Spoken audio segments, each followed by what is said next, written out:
I mean, it's easy for me to sit here and say that if my kid was going through that, I would think I wanted to know, right? I would absolutely expect a teacher to tell me. However, and I'll actually bring Chris in first, we have to understand that there are kids brought up by parents who aren't very good, and the school is that safe place. But to put that on teachers, I just have this fear, and I get slaughtered for this comment, Chris, that people... Not genuine people, before everybody jumps up and down, but this is gathering sort of popularity, and it worries me that something so important, it's almost sheep-like with some... Do you know what I'm getting at, Chris? I do, Jeremy. It's, from our point of view, look, I was the head of a Catholic school, so my position is fairly clear, you know.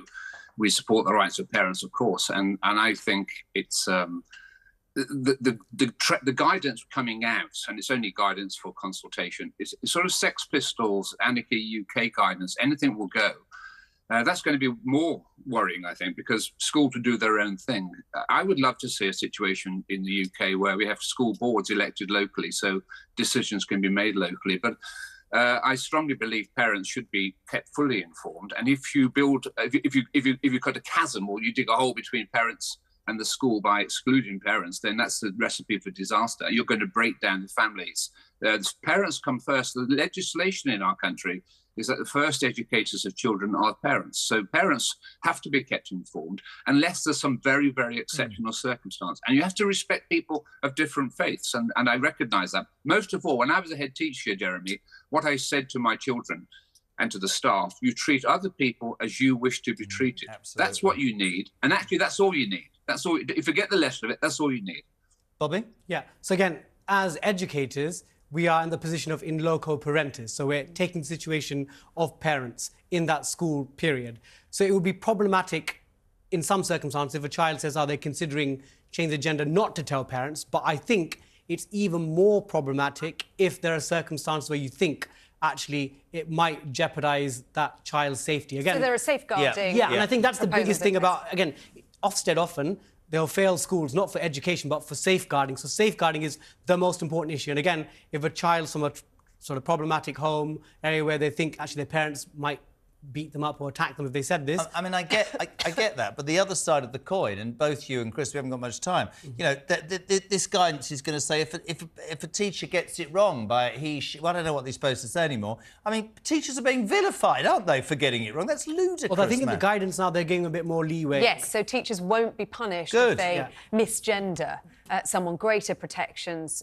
for children. But again, just quickly on that, I think it's about teachers showing sensitivity, because if a teacher's willfully misgendering someone, again, things happen by accident, but if they're willfully saying, someone wants to be called a they or a she, etc., but if they're going against someone deliberately to try and upset them, I think that's a different thing. Again, teachers enter the profession because they want to help young people. Is it an impossible job, Chris, being a teacher nowadays? You've got to worry about pronouns, expected to be some sort of sexual expert, or be a parent, and, you know, you get... I mean, it sounds appalling, to be fair. Well, I taught for 35 years, and I used to say to new staff, you know, you get through the first 20 years, it's not so bad. What I would say is, my colleague said there, teachers are in loco parentis, but actually that's in place of teachers, not instead of parents. Parents must always come first. Look, we're not a million miles apart on this, but I feel there's going to be a lot more problems ahead, because there is an attempt here, I think, perhaps in this legislation, which may or may not come, to exclude some parents. We really have a problem because the government have their hands tied by the Equality Act. They can only do so much. They're trying to do their best, but I have a feeling we're going to overcomplicate things.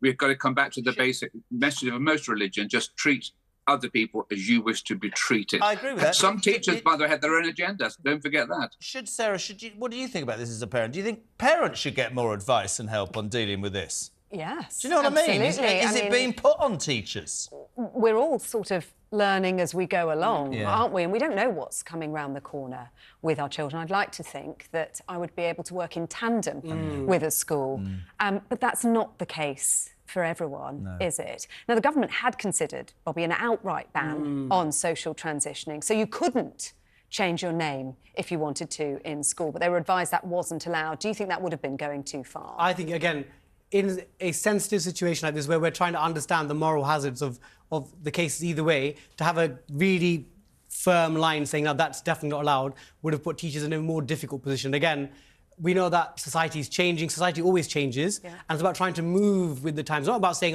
let's just abandon everything. But I think it's about being sensitive. And again... We used to get called names. Now you can change your name, yeah? The world has changed. The world always changes. Society always evolves. 50,000 years ago, we were sitting in caves with fires, and now we're sitting in studios. Well, we still support West Ham together. Chris, just finally, very quickly, some will say this guidance is a bit cloudy. Is it a step in the right direction, do you think, for the teaching profession and for parents, yes or no? No. It's Anarchy UK, Sex Pistols guidance. In what sense, Chris? Because schools are going to have to determine for themselves what they do, so there's not really guidance. So some schools will have very strong positions and they will not be the ones necessarily my colleague holds with. The point is there's a lot of different opinions about this, and therefore my school is a Catholic school. There are other religious schools in the country. They have a particular position. Catholics aren't asked to give their opinion on these matters. They're told what to think. We have a catechism that sets out the faith, similarly with the Islamic faith, similarly with other faiths. So we have a position which is partly religious. That's what we believe in. Chris, I'm going to have to... I could talk about this all day, and I'm so pleased. Chris, thank you very much indeed. Bobby, you are a fellow West Ham fan, so you will... Oh, look at that, happy hammers. Gentlemen, thank you very much indeed. That is all we have time for on...